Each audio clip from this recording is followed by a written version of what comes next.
Good morning. I'm Leigh Richardson, and I'm so glad that you're joining me for In Your Head. And today, literally, I could get in your head with virtual reality. Virtual reality is a part of everyday life, and more it's being used as a way to learn and to train. And I ran across a study a couple of weeks ago that was done by the University of Maryland, and I'm fortunate enough to have the lead researcher, Krokos, join us today, and he's going to tell us about the study and tell us about what they learned and how the world is using virtual reality. Eric, thank you so much for joining me. Thank you, Lee. It's good to be here. Yeah, so tell me, how did you guys come up with the idea to do this study?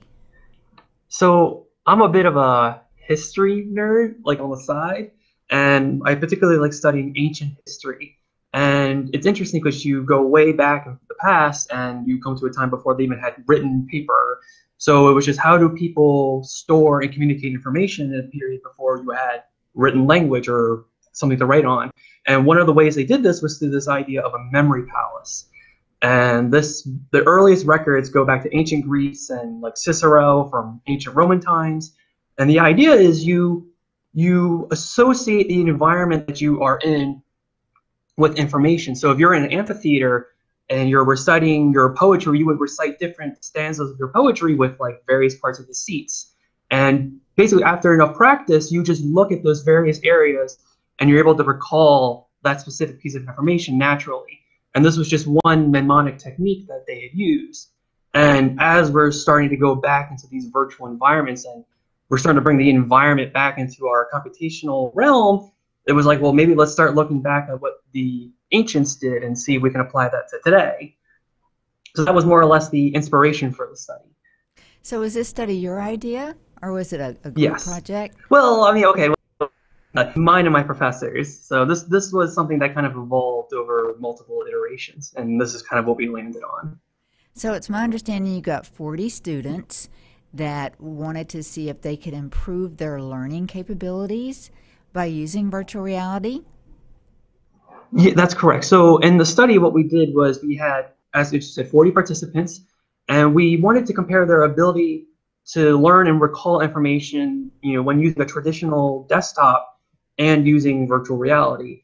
So what we did was we created two virtual environments, a medieval town and a ornate palace. And within these virtual environments, we placed 20 faces of very recognizable people like Abraham Lincoln, Katy Perry, Arnold Schwarzenegger, kind of all around these virtual environments, all around the participants. And they were given 5 minutes to kind of look all around and familiarize themselves with those faces and kind of remember who was where.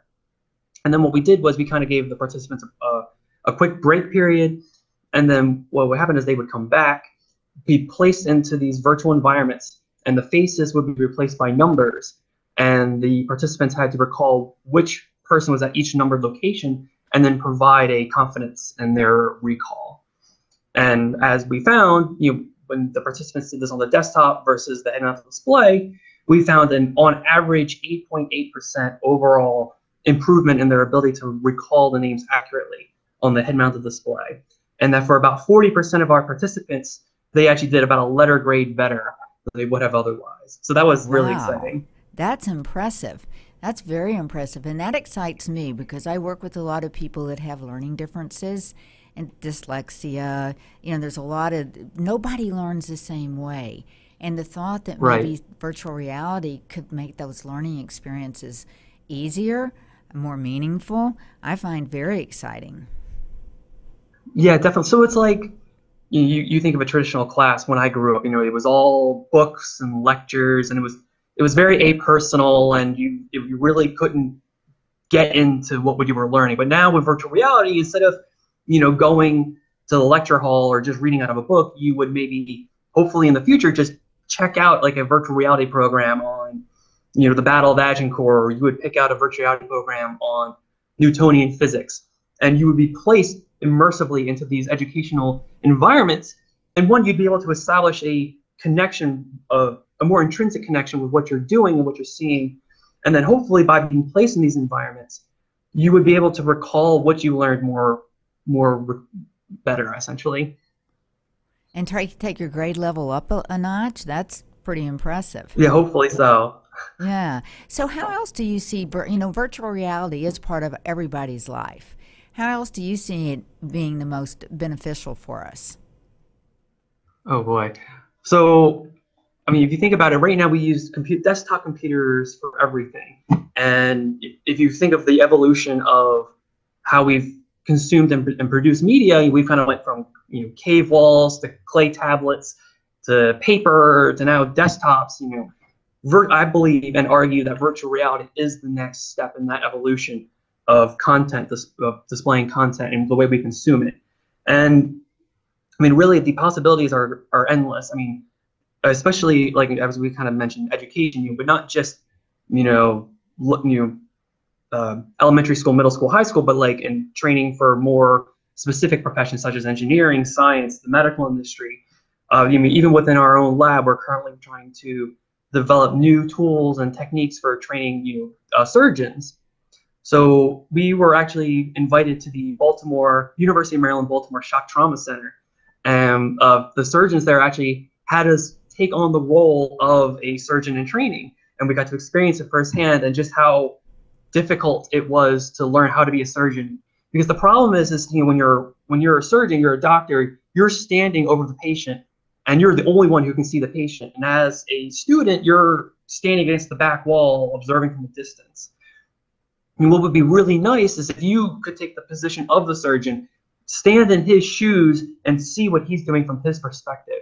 I mean, that would be the best way to learn, and you can really see what's going on, what he's doing with the patient, how they're laid out and what's going on, and just really get firsthand experience that you wouldn't be able to get from, say, a video or a book. Oh, nothing's the same as seeing it. A picture is worth 1,000 words, and to be able to actually experience that, what a Yeah. learning opportunity. Yeah, it's not only just the education side of it. Just coming back to the surgeon themselves, one thing we notice is they tend to operate by feel, which may scare you. But if you think about it, the surgeon they've got their nurses to either side. They've got the X-rays up on one screen. They've got vitals up on the other screen, and they're constantly trying to monitor and absorb all of this information while they've got their hands inside you. And it's just so a lot of times they're not even really looking at you half the time when they're operating on you because they're busy looking at all these other things. So what would be great is if we could give them like a heads up display, which while they're looking at the patient, let them see, okay, well, here's what the X-ray is saying, here's what your vitals are saying. And then even better would be like, let's say they've had a CAT scan or you need to do some very intrusive surgery or intrusive procedure on the patient. It would be nice to directly overlay what needs to happen on the patient so the doctor can see exactly where they need to like make an incision or go in, rather than having to rely on like a third like image or abstract representation of what they need to do. So it's really just about empowering the surgeon with more information and making their lives a lot easier.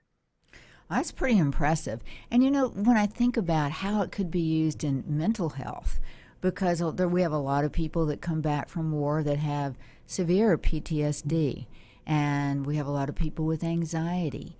And could virtual reality be used as a way for people to become more comfortable with where they are now and what they've been through? I understand there's some, I think it's University of Dallas, maybe doing some counseling using some virtual reality with PTSD. Are you aware of any other applications in the healthcare?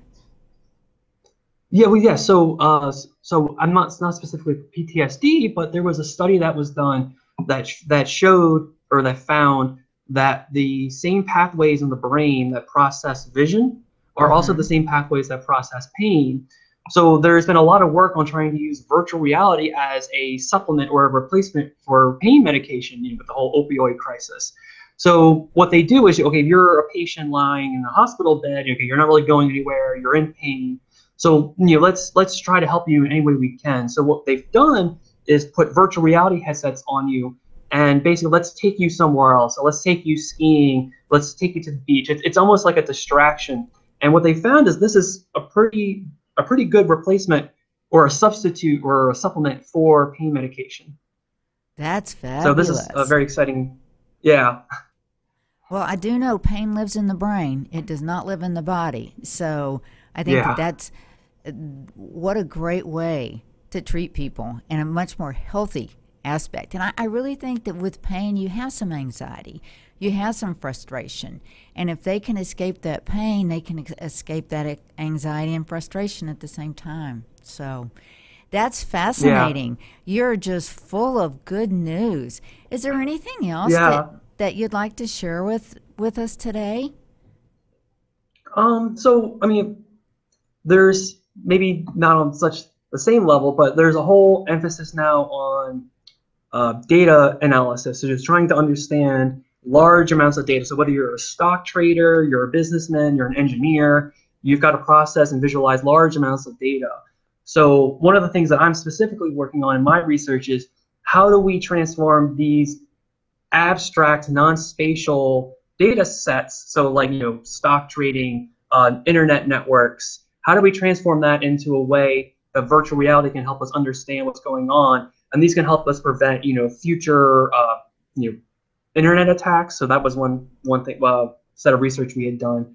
How do we build better buildings? How do we understand more complex relationships that perhaps would be more difficult to understand through traditional, just flat two-dimensional desktops? Wow, that sounds very exciting. And I understand that's your next role. Is that correct? Yeah, that's correct. Yeah. Well, you're going to do great. And I really am going to be following you. I'm so glad I found the study, and I will be kind of keeping my eyes open and following you to see what you're going to bring next. Thank you so much for being our guest today. And No, thank you. It was a pleasure. and he Eric shared so much information about how valuable virtual reality can be in a learning, in business, healthcare. But I had the experience. I was lucky enough to get to experience virtual reality in more of a fun way. I took a little trip out to the Fort Worth Museum of Science and was shown the virtual reality experience that they're setting up there. The Morgan Reinberg was a great host, and he actually wanted to take me on a little trip to Mars. And it was a lot of fun. I enjoyed putting that virtual reality headset on and walking around in it. And it was interesting because when I first put it on, I was a little uneasy. I felt a little like my balance might be off, and when I walked very tentatively. And then after a few minutes, I was like, okay, this is fun.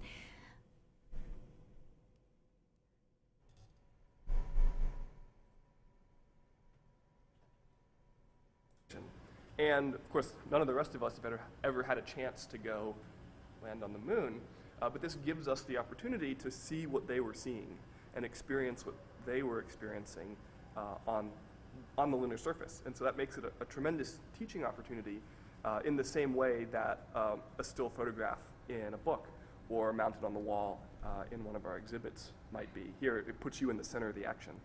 The more engaged and involved you are with something, the more likely you are to remember it. And so we have decades of research going back to things like the planetarium that tell us that when you have an experience that is all-encompassing, you sort of lock in more and you retain more information.